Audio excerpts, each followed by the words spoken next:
All right, thank you everyone for making the trip to Leeton, especially the Tassie ones, and all the Leeton guys. Thank you for being here. Oh,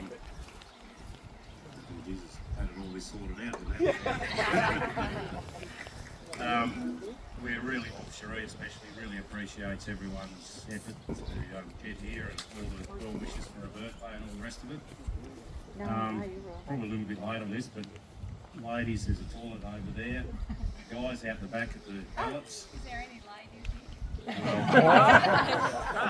I was going to say, when the ladies are not ladies anymore, they can go wherever too.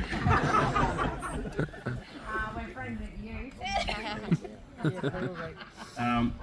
On the cable reel, I think it is where Broady is, there's a couple of markers, like permanent markers. If you would all like to sign that, put a message on it, rude, crude or indifferent, doesn't matter. Just something for Cherie. Cherie, well, she's obviously lived 50 years, but a lot of it's in Tassie, the last few years here, and this is sort of probably two halves of Cherie's life, you know, like the Tassie lot, and then our Leeton friends that we've met in the last 7 years that we've been here. Oh, and a couple of ring-ins Queenslanders that moved to New South Wales because they wanted to boost up the state of origin. I do have one apology. Madge and Dwayne couldn't be here. They're very sorry and they send their sincere best wishes. Now, any of you Leeton guys, if you want to make two-headed Tasmanian jokes, you do it at your own peril. Because there's like 2, 4, 6, 8, 120 of us here. We all stick together, you know, like blood thicker than water. We're all related. That's what I mean, blood thicker than water. We're ready to break and come later and check all your passports. Now, the other day, oh well, as we get older, you know, things sort of, your body goes to the pack. You know, like old sports injuries come back to bite you in the arse, and a bit of arthritis sets in, eyesight gets a bit dim, and hearing sort of fades a bit too. The other week we went to Griffith to an appointment. And we finished that. Well, it was after work, so we finished that. Went to Bunnings to get a couple of things to do here. And then sort of, it was getting late, so Cherie said, I can't bother going home cooking tea. So fair enough, we'll go out for tea. So we went to El Corso, isn't it? The restaurant there. Monday night, so, you know, there was a few people there, but not a lot. The waitress came around and got our meal order and bought us a couple of drinks. And this little Cherie, she was sort of shuffling on the seat a bit. And I said, she said, David, and she let out this long, slow fart. And she whispered, she goes, David, I said, well, I've just done a silent fart, what do I do? I said, probably get a hearing aid.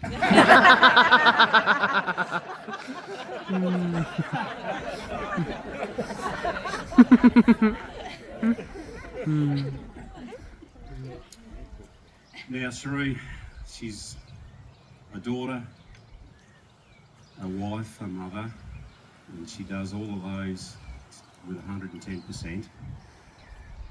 Now, I would like Graham to come along and have a little bit of a word about Cherie's youth, or whatever.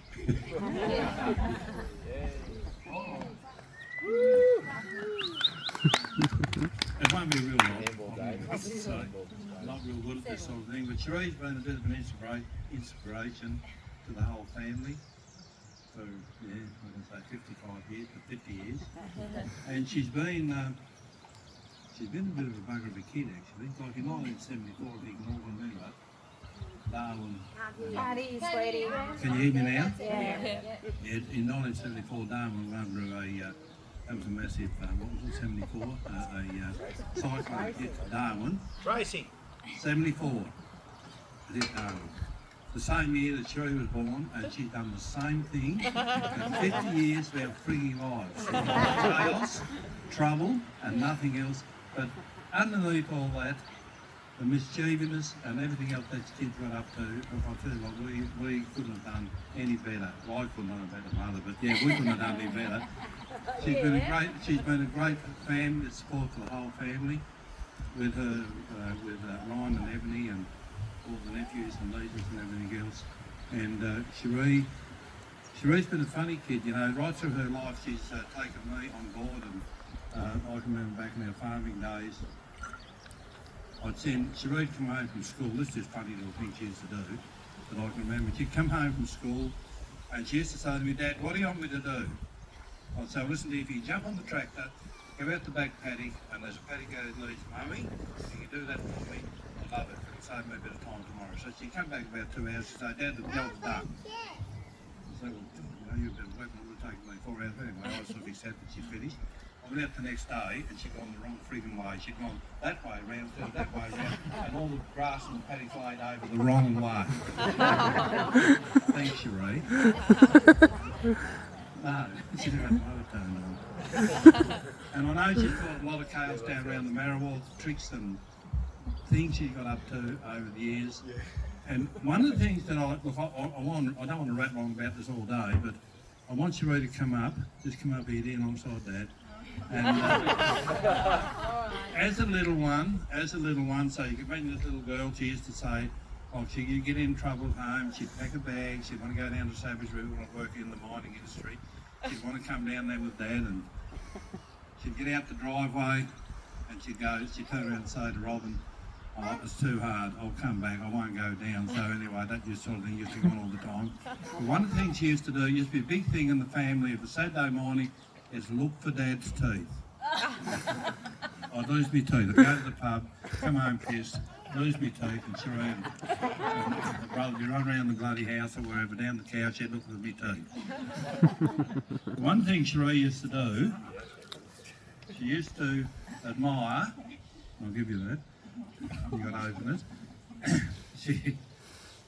She used to admire, because I've got false teeth, in case anyone didn't know. And Sheree will show you. And what she used to do is get Dad's false teeth out of the morning, put them in her mouth and try to make out to know. So I thought, give her a spare set.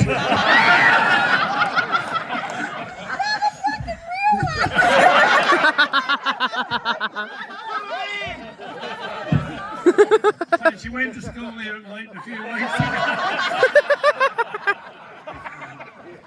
She went to school here a few weeks ago and she told all the kids about this. And they're looking at her thinking, oh, she didn't think of nutcase. Yeah, so, but anyway, without any further ado, I do love her to death, and she's been a great inspiration. And thank you everyone for coming along this afternoon and sharing those few moments with us. She's a bloody beauty, mate. I'll tell you what, I couldn't have done any better. Thank you.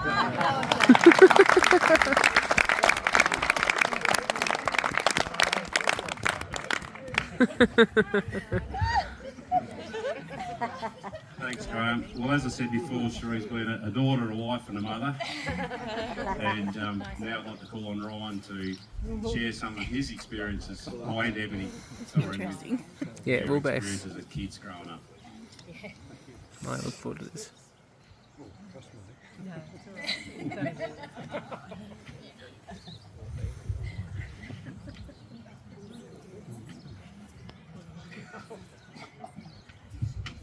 Well, yeah, I'd like to thank everyone for coming, especially like the Tassie lot.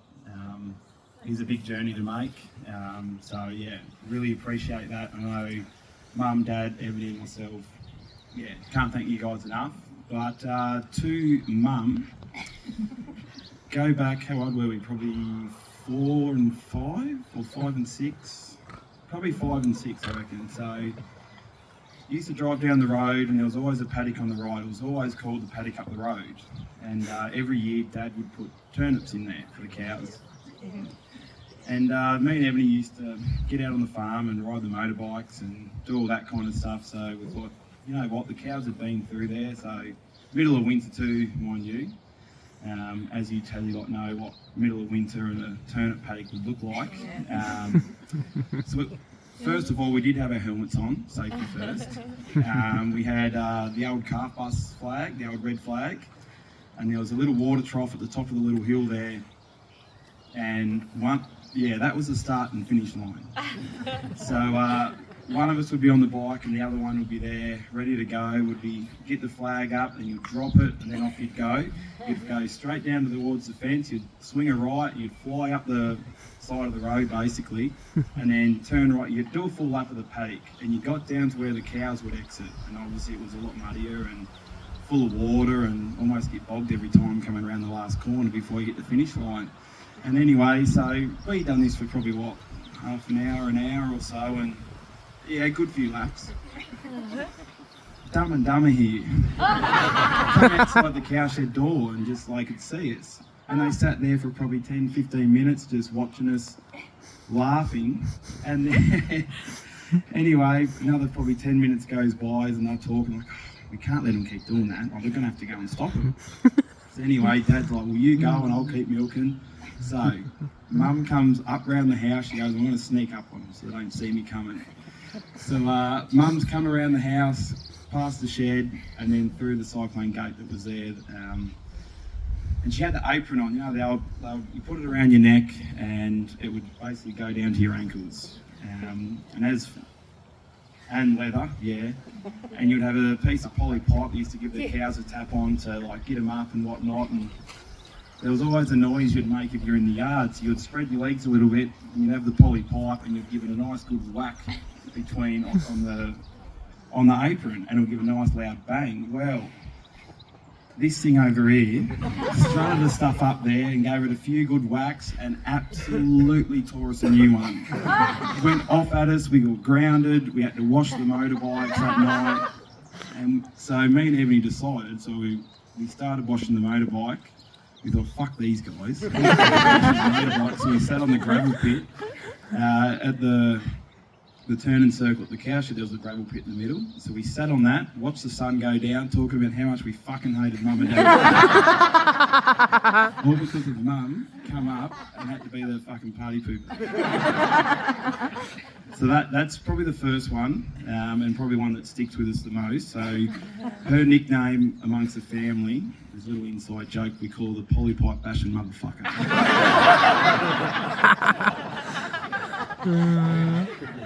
So you probably go forward a couple of years, as all brothers and sisters do, we fight.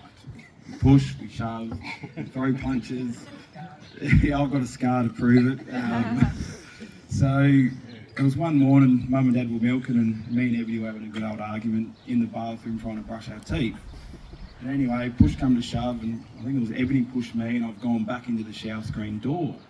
And this massive crack went straight up through the shower screen door. We both stopped, we looked at one another. You don't say nothing, I don't say nothing. Argument over, brushed our teeth, went on with our day, and off to school, like nothing had ever happened. So we got home that night and Mum comes up to us, she's like, what happened in the shower? Like, who? I don't know what happened. So she go to Ebony, did you break the shower screen door? And he was like, no, I don't know what happened. It's like, that went on for, 20 years, I reckon? And they only found out, I reckon it was probably 2 or 3 years ago. We told them when we were camping, and was like, so, you know that shower screen door? Well, this is what happened. As what happened. And they're like, you fucking little cunts.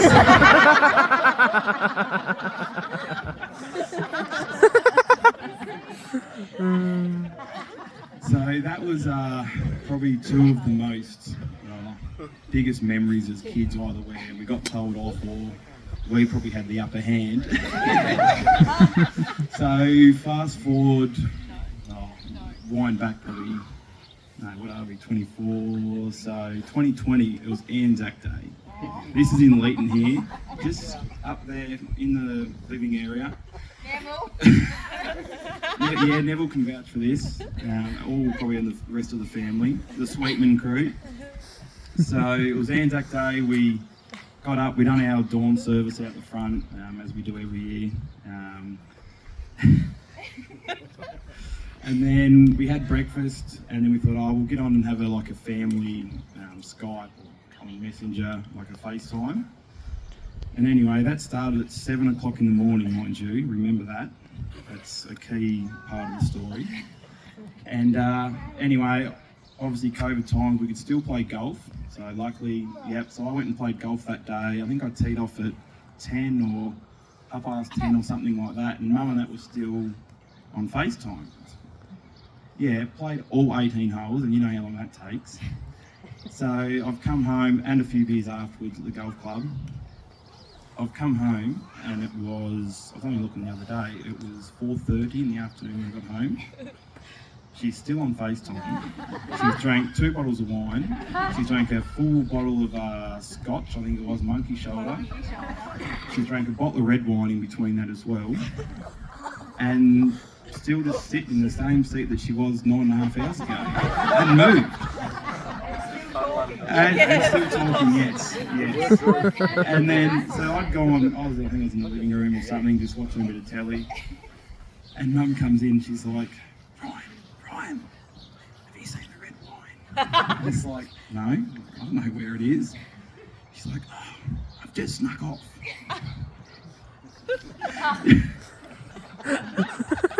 FaceTime's still running, mind you. And she's like, I've snuck off. I jumped through the kitchen window into the laundry. I reckon she told me that for 10-15 minutes that no one saw her jump through the kitchen window into the laundry. I'm thinking, how the fuck do you get through the kitchen window into the laundry? It's a different window, Cherie. And anyway, so that went on, and she started looking at the pillow, and she's like, fucking hell, that pillow looks unreal. Anyway, she's had a little lie down. Mind you, FaceTime's still going. And then she goes back out, and I think by the end of the night, I think it might have been 6:30 when the FaceTime ended. So best part of 12 hours. And I went out there, and she goes, Ryan, I am fucked.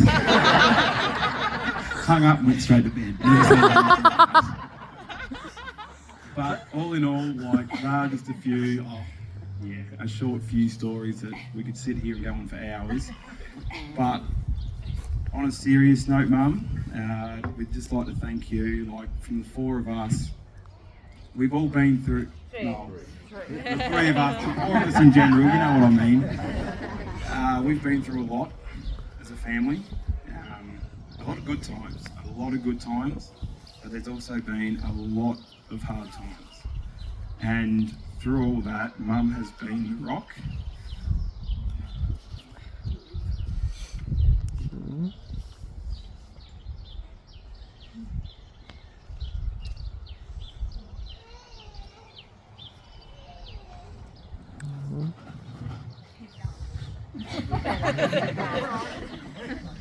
You can do it. You've got it right. Yeah, she's been our rock through it all.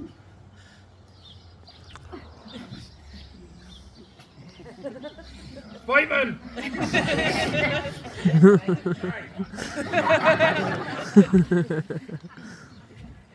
But like I said, she's been our rock through it all.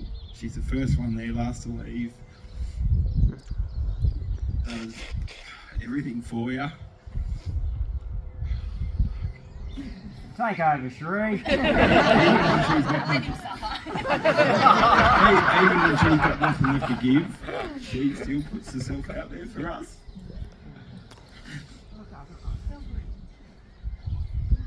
Yeah, I can't do it.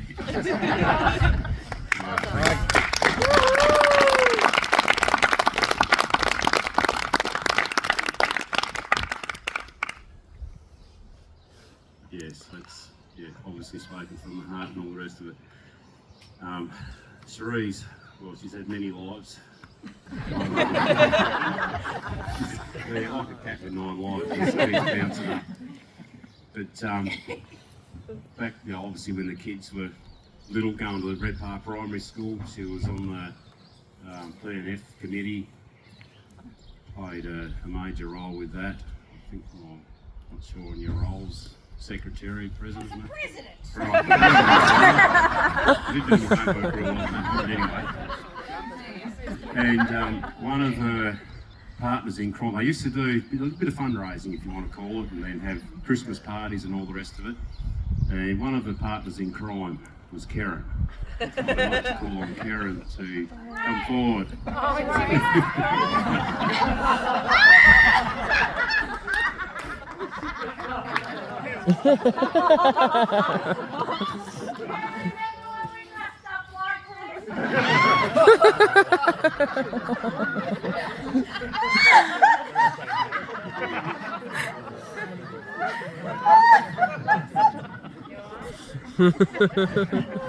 This, do you want me to explain it? Do you want me to say a little bit about it? One of the PNF dinners, that was after the 9/11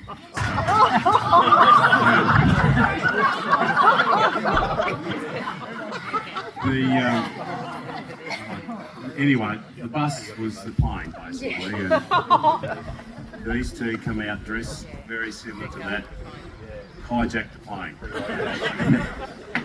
And it got worse from there.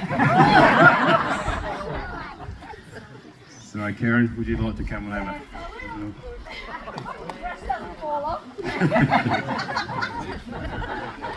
Hey guys, so I first met Cherie at her and David's wedding. I was kind of just taken along, and very quickly we became very, very good friends.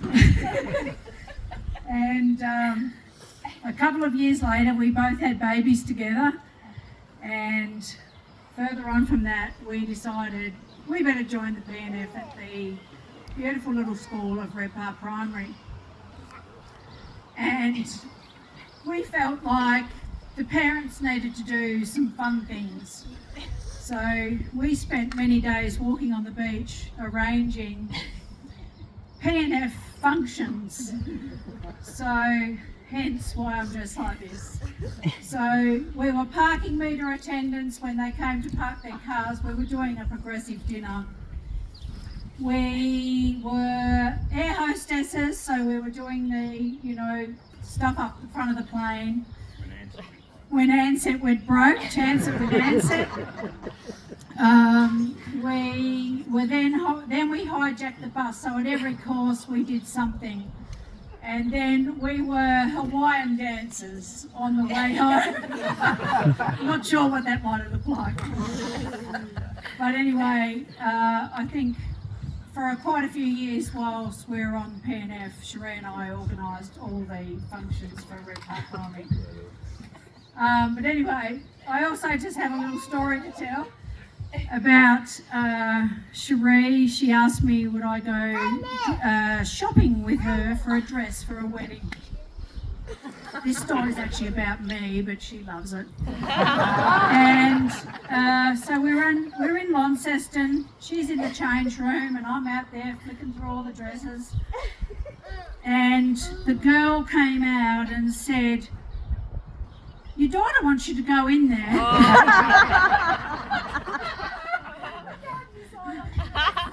She can't decide which dress she likes, but anyway, I was furious. Anyway, will I tell the story about driving home from the pub? This is a drink. This is a serious drink driving offence. The principal of the Redpath Primary was leaving to go away on a holiday to Europe, and we were going to the pub, to Marrawal pub, for a going away party. But David and Charles wanted to go out for happy hour, so we agreed we'd tag team. We'd stay home with the kids, and when they got home we'd go out to the party. So David and Charles obviously were late coming back, so we hopped in David's work bus and we headed out to the pub. When we got out there, I said to Cherie, "I reckon we better drink a couple of quick falls just to catch up, because they looked like they were all having a pretty good time in there." So actually we did that. We didn't stop drinking Quick Falls all night. So come time to leave, we were getting kicked out of the pub, and Cherie hops in the driver's side, I hop in the passenger side, and in the middle was Ryan's car seat. And anyway, so we scared the principal off, we offered him a ride, and he ran off up the road. And anyway, so we head down just a short way, and Cherie said, "Karen, I can't see a fucking thing." And I went, "Oh." I said, "I'm trying to fit my big ass into Ryan's car seat." And so she steered, and no, sorry, she worked the pedals and I steered all the way home. We ran over all my garden bed, pulling into the house, and anyway, I rang David and said, "Cherie won't be coming home today." Anyway, Cherie, happy. We've had many more memories than that, but anyway, there's two. But happy 50th birthday, love you lots. So glad I'm here.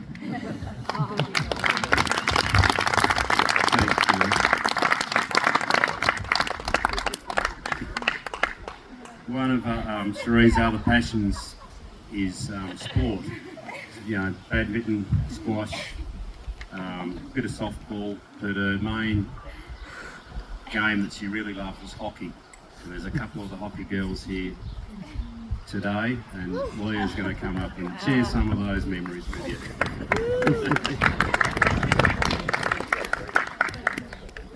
I'm not a very good public speaker, so I'm just going to read my speech from the phone. So, David's asked me to spin a few yarns about our hockey days.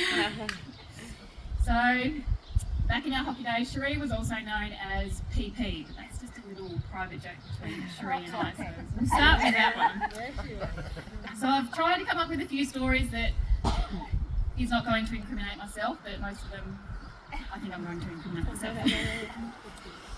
So Cherie and I, together with a few of the others that are here today, Beck and Laura, we've played over 120 games for the Smithton Hockey Club together. I remember stepping into the women's senior team, idolising the likes of Cherie, Mel, Donna, thinking they were going to take us under their wings, teach us to be responsible, well-respected people. That didn't take long for us to realise that that wasn't going to happen. On the field, Cherie was a fierce competitor, a great teammate, someone that we loved playing with. However, the term great teammate isn't exactly what she was off the field. For example, I'd not long turned 18. We were in Launceston for a game of hockey, and after the game, Cherie decided, I'm going to buy Leah a Bundy can. After the first one, I wasn't quite way through it, and Cherie's tapping, come on, hurry up, there's another one coming. Downing that one, not long. The third one's coming. This went on for a little bit longer. Little did I know that Cherie was still on her first can. So it was a very long 2.5-hour road trip home for me, not her. Another trait I remember vividly was Cherie's lack of punctuality. She had an uncanny knack of being late to everything, especially training. She was always the last to arrive, the last to put on her shin pads, and the last one to warm up. Based on this, it was pretty evident Cherie didn't like training full stop. There was one training, and that was the night that our coach decided that we were going to do a 20-kilometre bike ride around the Mella Loop. So, for those that don't know, back in the day, Cherie quite liked her Lycra, and she owned quite an expensive push bike. So surprise, surprise, this one night we had training. Who was the first one to training? First one ready to go? Cherie. We all took off as a team, the rest of us on our BMX mountain bikes. And not long after we'd started, Cherie flies past in her Lycra. First one back, we were all about an hour behind her. As soon as we arrived, we copped a fair spray from the coach, and here's Cherie in the background laughing her head off at the rest of us. Obviously, training wasn't her forte, but she certainly made up for it when it came to a club function. I remember one function at the club rooms, who'd had way too much to drink, and Sheree and I thought it'd be a great idea to finish the night off with a few glasses of Mr. Desmont's special port that only come out on a very rare occasion. Into the early hours of the morning, we all managed to get ourselves home, and Sheree landed at her mum's house in town, as she quite often did out of a night out of hockey. She stumbled away into bed and immediately passed out, only to wake a few hours later, thinking something was biting her leg. She pulled herself together, only to find out that she'd left her electric blanket on and it had caught fire. Another fun memory of the hockey days, Sheree loved to host our interview trips down at their shack at Tema, so I'm for sure all the Leeton people have heard about the shack at Tema. The weekends usually consisted of a few drinks, some awesome food, especially when Jane comes to cook for us one trip. A few more drinks, walks on the beach, drinking games, fart bombs thrown in Sheree and Donna's bedroom. And yes, you guessed it, more drinks. Another part of these trips were the motorbike rides. One day, we went for a ride. Sheree thought she'd channel her earlier bike riding days from training and pissed off in front of us. Not long after, we caught up with her, and here's Sheree. Bike's upside down, Sheree's laying next to it, and she'd broken her fingers. So I think to this day she's still got a crooked pinky. After our hockey years, Sheree and I proceeded to spend more time together at our local footy club, where Ryan and my husband Callum spent a lot of time together. A common occurrence throughout this period, also involving Callum and I, was the frequent shenanigans that got to be known as a lockdown. The meaning of a lockdown is that after clearing everyone out of the club rooms at midnight, a certain group of people would lock the door and continue to drink until all hours of the morning. These lockdowns were so enjoyable that when David and Sheree moved to Leeton, the rest of the lockdown crew decided to surprise David with a visit and have our own lockdown in Leeton. And what an awesome weekend that was. I reckon that was the best secret Sheree's ever kept from me, David. But despite all the stupid stories and piss-taking, Sheree, you're one of our closest friends, and although we don't get to see you and speak to you as much, we love you and adore you, and thanks for inviting us. Happy birthday.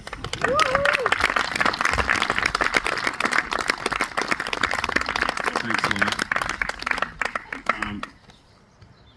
As you probably already know, Marrawar, Redpa is a great farming community, little school and the pub and all the rest of it, footy club, and got some good neighbours. So a couple of those neighbours are going to come up now and have a little bit of a yarn.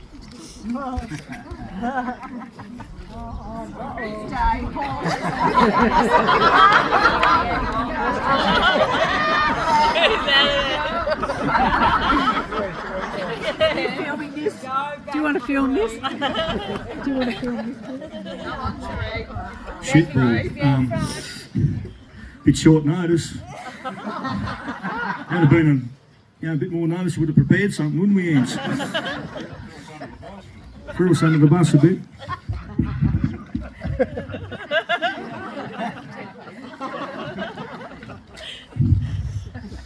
Good evening, everyone. We'll introduce ourselves. I'm Anthony Gray, long-suffering neighbour of Sheree, and this is Shane Hine, also long-suffering and recovering victim of Sheree's antics. Can you come over here where we can hold all your places? Come and sit next to Stuart. We want to watch you. Give her a card.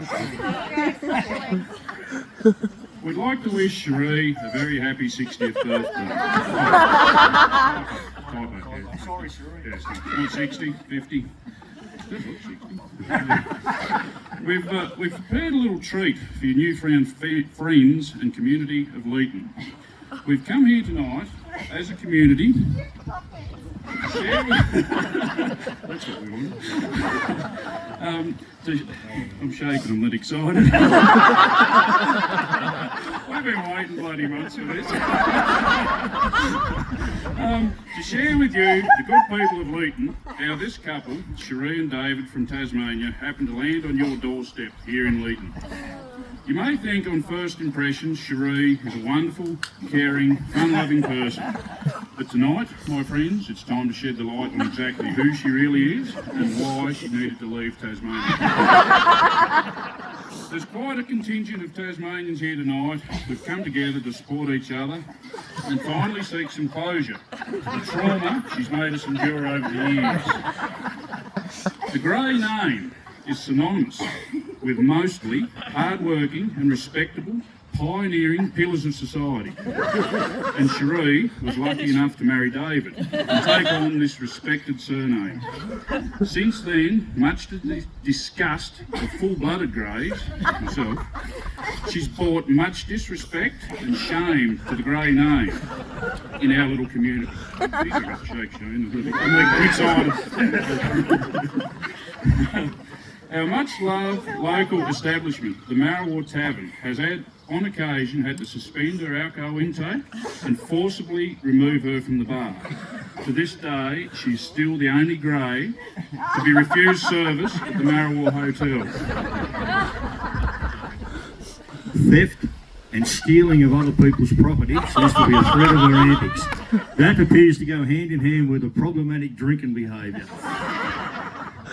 On more than one occasion after a night out with her unsuspecting and innocent accomplice Karen, who's here tonight, numerous hard-working farmers have had their motorbike keys stolen, rendering their four-wheelers useless for bringing cows home in the morning. To retrieve the keys, Cherie has been known to blackmail him or send to beg like a dog while she giggles with a warped sense of humour.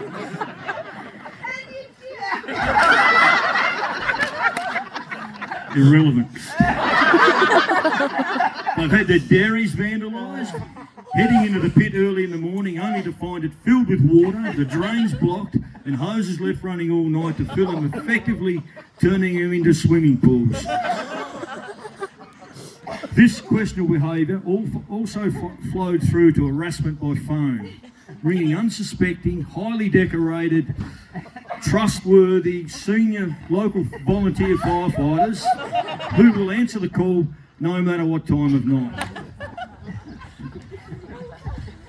Expecting that they may be required in a life and death situation to support the community, only to be asked by a fake telemarketer, aka Cherie, about the contents of their refrigerator and questioned if it was running or not, and if it was, then they'd better go and fucking catch it.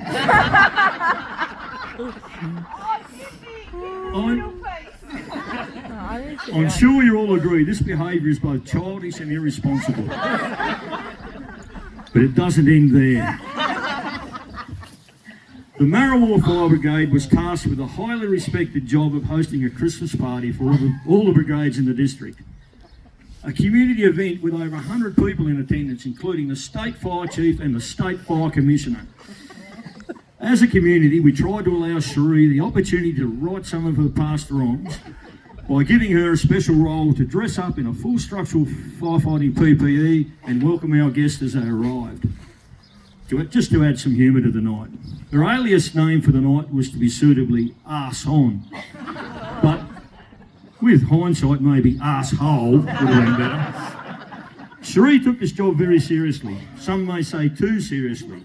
After perhaps a little too much champagne between guests arriving, an unsuspecting State Fire Commissioner found himself being frisked and patted down in the groin region by Arson, who was on the hunt for any contraband, including lighters and matches. We suspect that she may have found some matches because from that point on she seemed to have an unhealthy interest in lighting fires. Once a senior, highly decorated, high-ranking senior member of the Marrawar Fire Brigade witnessed Cherie committing an act of arson. In the middle of summer, on a 30-degree day with a total fire ban in place, she lit a garbage can full of rubbish. The responsible firefighter quickly donned his PPE, firefighting gear and extinguished the fire, potentially saving lives and property. After the fire was extinguished, he was verbally abused and the key to his motorbike was stolen. Again, reverting back to old behaviours. He was forced to then take control of her vehicle to return to the station while waiting for backup. She demonstrates a total disregard for authority. This was displayed again as recently as their last trip home last Christmas to their shack at Tema. Local authorities had triaged the Tema shack community and deemed their shack unsafe for survivability during the bushfire event, They gave instructions not to inhabit the dwelling for the summer period and offered alternative accommodation, to which she refused. All of this, I'm sure you would agree, seems bad enough, but there is more. We take you back to an incident that rocked our little community and shook it to its core. January 2016. It was a crisp, clear morning with a light southwesterly breeze. Birds were chirping and David Gray had hay to bale. It was to be a record day of haymaking. The day was so warm and sunny, you could have probably started baling at 10 o'clock. It was perfect. David was clicking his heels together, excited to get cracking and get his hay done for the season and be sitting back on the coast beside his pitch tent with a beer in hand by dark. The only thing holding him back on this day was a competent tractor driver to run his pride and joy, a new hay rake.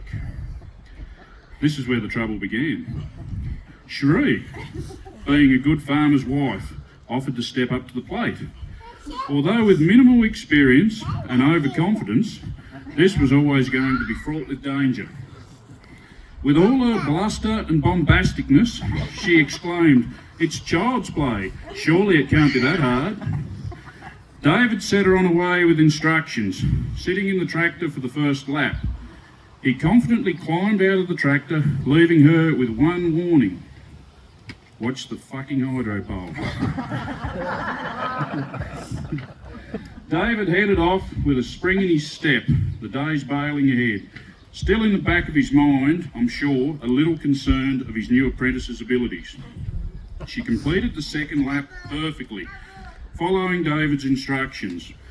As she entered the third lap, with the attention span of a juvenile goldfish, she started to get a bit cocky.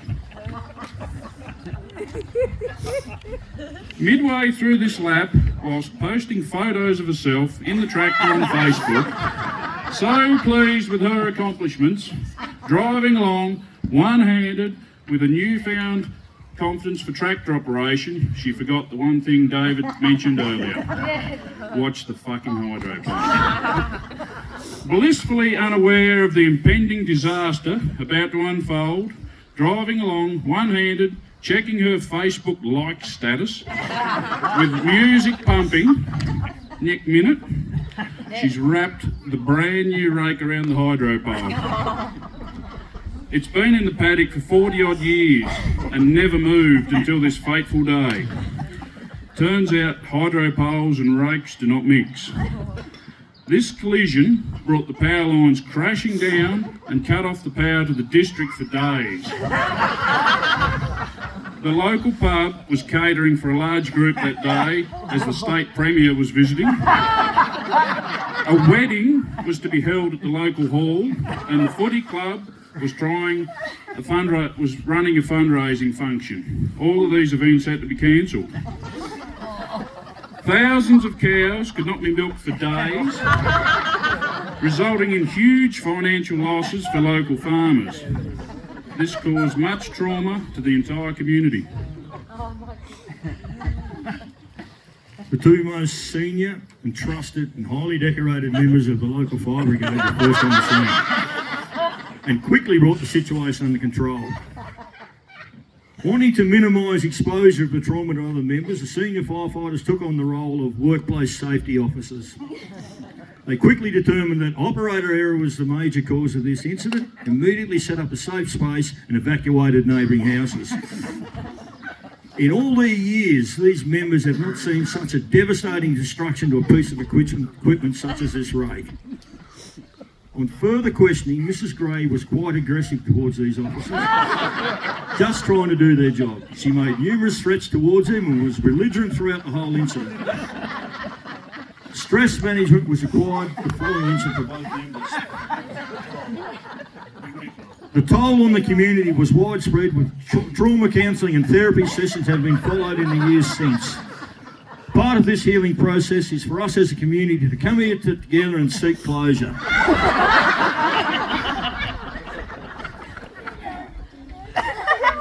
As I'm sure you'd all agree, Cherie is special. Fucking hell, she's special. A good analogy we feel for Cherie is Red Dog. I'm sure you've all seen the movie. No one really owns Red Dog. The whole community owns Red Dog. And you, the people of Leeton, are now the official owners of Red Dog. She's all yours. Good luck. We don't want to see from her again. Could we ask you come forward, please, Red Dog? As we've got a gift for you. David can hang it on the wall as a permanent reminder for you not to repeat your past misdemeanours. Remain humble and responsible citizen of Leeton.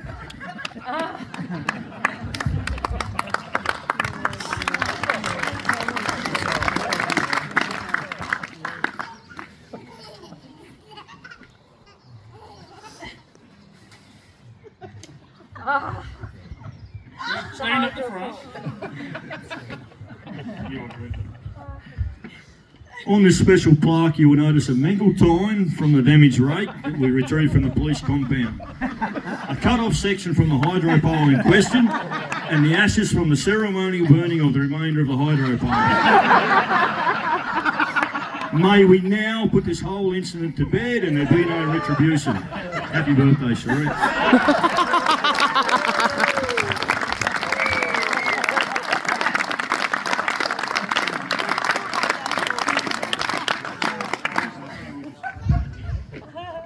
Just for those that can't see, it's the Tas Network's Major Mishap Award, proudly presented to Cherie Gray for her catastrophic incident in January 2016. Up the top here resides the remains of Cherie's greatest fuck-up.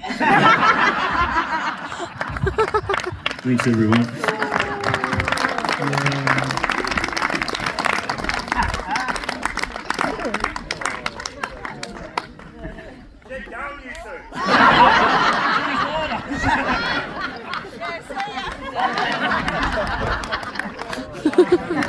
Well, now that the baton has been handed over to Leeton for I would ask Jin to come up and say a few words, please.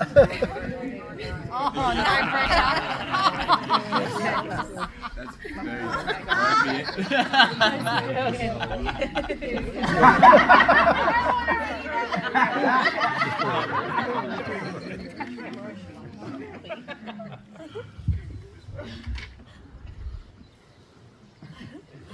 Probably could have went after anyone except for those fucking two. But okay, Cherie and Dave arrived in Leeton in 2016 when they come and watch the Crows get defeated in the grand final. They said if they make it back next year, let me know and we'll be back. Well, never behold, but the Crows made it again the following year, and the rest is history. Now we can't get fucking rid of it. My son Josh and Ryan started playing footy together for the Crows, and they were like two peas in the pod. The Gray family become like family to us.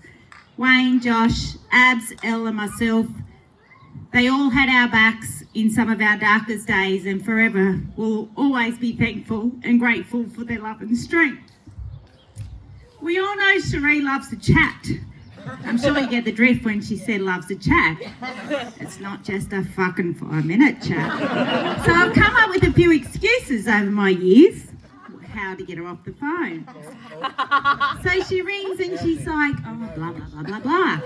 And I was like, oh, Cherie, my phone's going flat. I've got to go. Oh, bit. Oh, sorry. That's it. Gone. Oh, shit, a client's just came in. Wayne needs me in the shed. Tess McLeod needs to fix the pump. This is why I only have half a fucking ear, because you chew the other off. I asked a group of our friends what best describes Cherie, and this is what we came up with. She's loud, she's full on, she's annoying, she's always late, she's infectious, she's vibrant, she's kind-hearted, she's fun-loving, she's out of control, outrageous, just a fucking pain in the ass, and the worst Collingwood supporter that we've ever seen.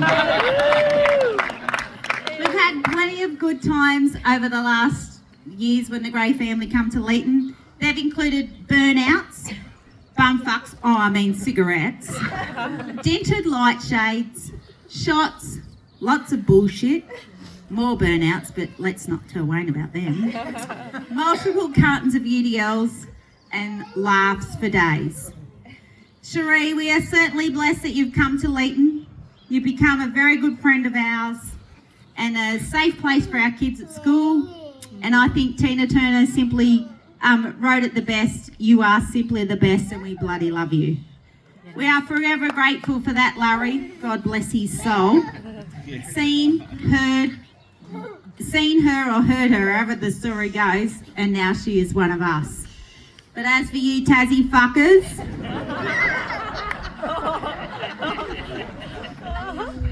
we would like to return to sender.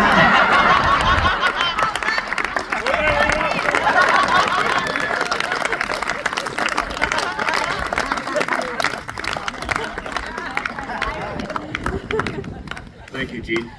That's, unless Rick, do you want to come up and say a few words?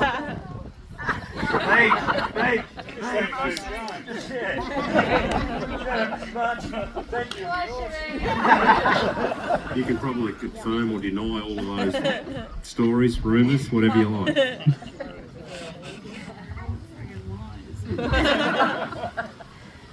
Oh, for the first time in my life, I've not prepared anything.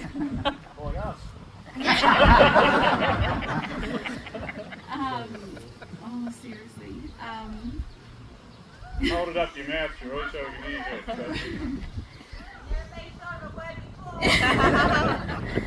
No, probably, I don't know, would it be 12 months ago? I said about turning 50, and I love birthdays, as you probably all know. And I was like, you know, what better way to celebrate? You know, you think about what's 50 years of blood, sweat and tears, lots of things, ups and downs. I just wanted to party.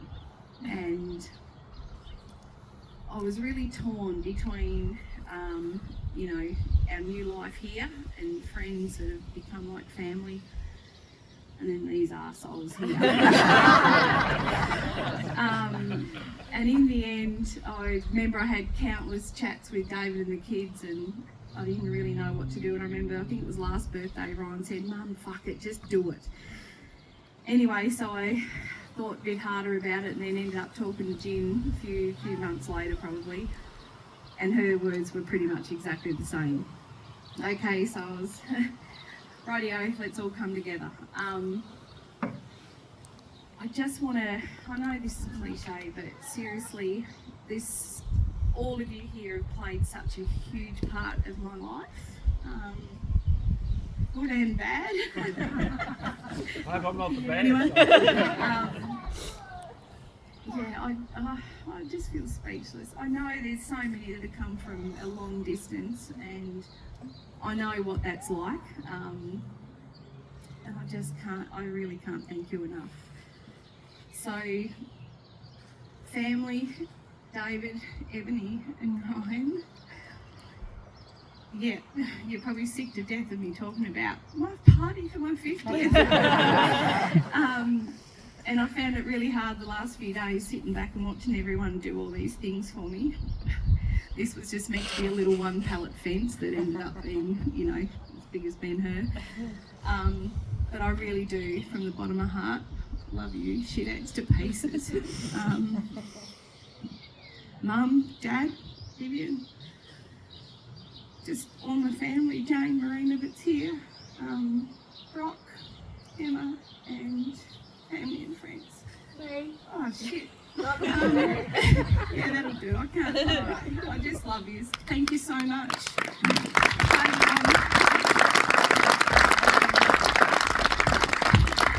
Thanks, everyone. There's going to be a meal served soon. Just talk amongst yourselves while it's happening. All right, thank you.